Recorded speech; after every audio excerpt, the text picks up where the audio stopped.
ช่วงนี้มาติดตามชมข่าวสารภาคภาษาอังกฤษกับ NBT World BRIEF กันครับสวัสดีค่ะ Thank you very much for joining the morning edition of NBT World Brief with me, Chanita Sidagate Craythorn. The first story, Prime Minister Anutin Chanvirakul says recent phone discussions with the US and Malaysian leaders came with no strings attached as tensions on the Thai-Cambodian border prompt Bangkok to suspend a key joint declaration. Prime Minister Anutin Chanvirakul said his phone calls with the US President Donald Trump and Malaysia's Prime Minister Anwar Ibrahim were straightforward and without preconditions. The conversations were initiated as Thailand faces rising tensions along the Thai-Cambodian border. Tensions that led Bangkok to halt implementation of the Thai-Cambodian joint declaration. Anutin said Thailand requested only humanitarian assistance to accelerate landmine clearance in the border zone. According to him, both leaders understood Thailand's stance that Cambodia must cease actions that disrupt or endanger demining operations. He emphasized that Thailand has suspended, not terminated the declaration, and that the US has agreed to relay to Cambodia the importance of avoiding activities that obstruct mine clearance points. ประธานาธิบดีเป็นคนตรงไปตรงมานะครับแล้วก็พูดกับผมก็พูดเป็นโอเพ่นไม่มีอะไรแอบแฝงไม่ได้เป็นการต่อรองใดๆทั้งสิ้นอย่างที่ท่านได้พูดเนี่ยกับผมก็คือท่านกังวลในเรื่องของการเก็บกู้ทุ่นระเบิดคือท่านเป็นกังวลว่าถ้าเนื่องจากไทยบอกว่าถ้ากัมพูชาละเมิดปฏิญญาเนี่ยไทยก็จะระงับการดำเนินการตามปฏิญญาคำว่าระงับไม่ใช่หยุดนะไม่ใช่ยกเลิกนะครับแต่คำว่าระงับนี่เราก็ยังคงเก็บกู้ทุ่นระเบิดต่อไปแต่เก็บกู้ในการตัดสินใจของเรานะครับใช้คำว่า humanitarian demining หมายว่าก็คือเก็บกู้ทุ่นระเบิดใน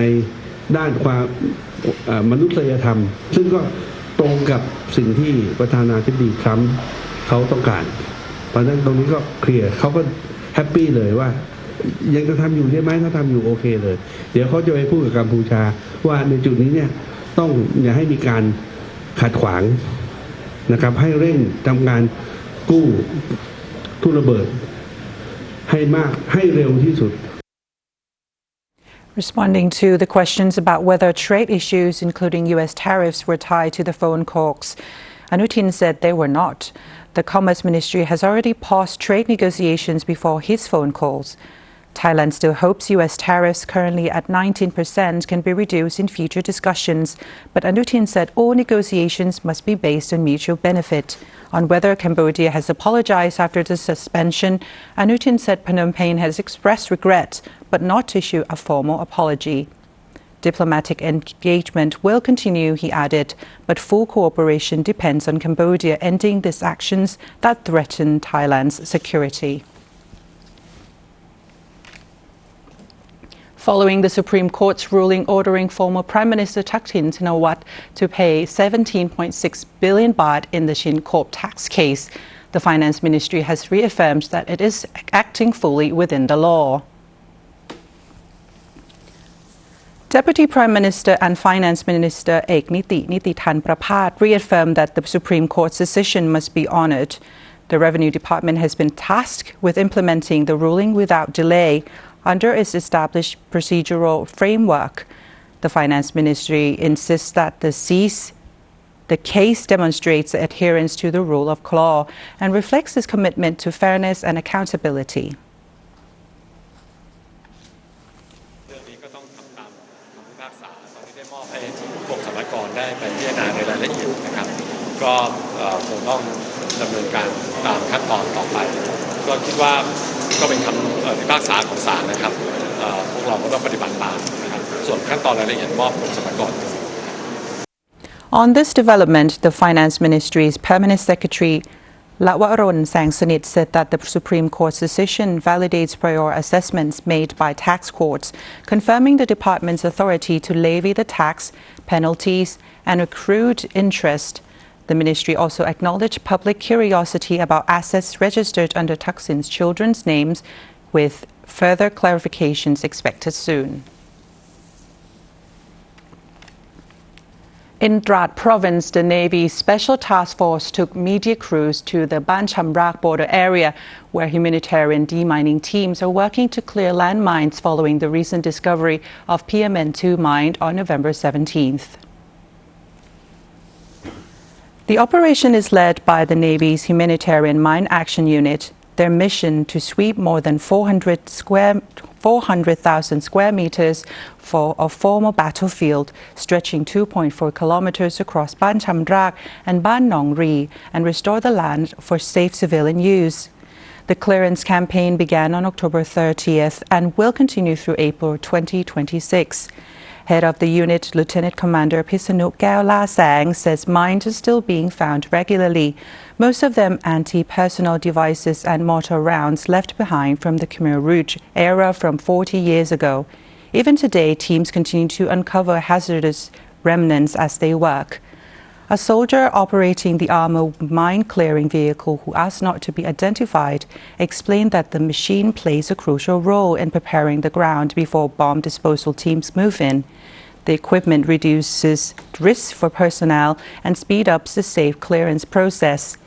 The Navy says it will maintain operations until the entire area is declared safe for local communities.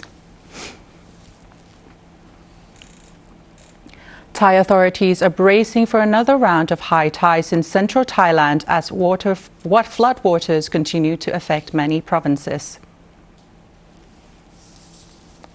Bangkok Governor Chachad Sithipan says the next high tide on December 9th must be closely monitored. Water levels upstream are gradually dropping after Chao Phraya Dam reduced its outflow, keeping the situation in the capital manageable. Permanent flood barriers along the Chao Phraya River are now over 80% complete. Additional construction is planned next year in the dense residential area of Yanawa, while negotiations continue with private landowners to extend flood prevention. Repairs on any leaks in vulnerable areas are carried out immediately. การน้ำดีขึ้นนะตอนนี้ก็คือว่าน้ำทะเลก็ไม่ได้หนุนละน้ำทะเลจะหนุนหนักอีกทีนึงก็ประมาณช่วง9ธันวาคมน้ำเหนือเนี่ยเข้าใจว่าเริ่มปล่อยลดลงละเมื่อวานได้เป็น 2,810 ลูกบาศก์เมตรต่อวินาทีสถานการณ์ของกรุงเทพมหานครก็คิดว่าไม่ได้รุนแรงก็น่าจะดีขึ้นก็เป็นห่วงแต่พี่น้องต่างจังหวัดที่ไม่อยู่นอกเขื่อนกั้นน้ำก็เราก็ให้กำลังใจทางพี่น้องเราของกรุงเทพมหานครเชื่อว่าสถานการณ์ดีขึ้นครับ In Singapore province, flooding remains critical after a dike along the Chao Phraya collapsed on November 10th, inundating over 1,000 homes. Local authorities have cut 2 drainage channels to release water back into the river, and officials are using boats to remove debris and assist residents. Meanwhile, in Nakhon Sawan, floodwaters are still high in several villages in Bang Khien district. Farmers have stored tractors and equipment on higher ground, fearing this year's secondary rice crop may be delayed or lost. Persistent flooding in these flood-prone areas could reduce farming in just one rice cycle in 2026, affecting household and incomes and local livelihoods. Officials urge residents to stay alert and follow safety measures as preparations continue ahead of December high tide. In Chiang Mai, the mulberry trees planted by Her Majesty Queen Sirikit, the Queen Mother, continue to nurture highland families, sustaining their livelihoods and preserving their weaving traditions.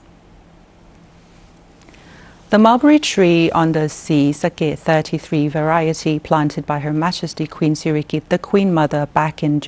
January 2000, now stands tall in the Royal Demonstration Farm at Ban Khun Tat in Chiang Mai, Jom Tong district. The surrounding plantation spans over 1.6 hectares and produces fresh mulberry leaves used for silkworm rearing, a key source of income for local families. Villagers said they still remember vividly the moment the Queen Mother introduced the mulberry project to support highland communities. One resident recalls how proud he felt receiving the very first saplings, saying the trees have since become a foundation of new livelihoods. The mulberry trees paved the way for a revival of traditional weaving. Hand-woven textiles produced by the women's weaving group in Ban Khun Tet are crafted from skills passed down through generations, skills the Queen Mother hoped would never disappear. Many weavers had the honor of presenting their work before Her Majesty during royal visits, moments they described as deeply emotional and unforgettable. Since 2000, woven products from the community have been regularly submitted to the Support Foundation, with the Queen Mother granting payments twice a year. This steady income helped families rise out of hardship and build more secure futures. Elders in the village recall a time when food was scarce and opportunities were limited. They said that the Queen Mother's initiatives transformed their lives, and today they vow to carry her legacy forward by preserving and expanding their crafts. For the people of Ban Khun Tet, the Queen Mother's projects are more than economic support. They are a guiding light, a reminder of her compassion and a commitment they intend to honor for generations to come.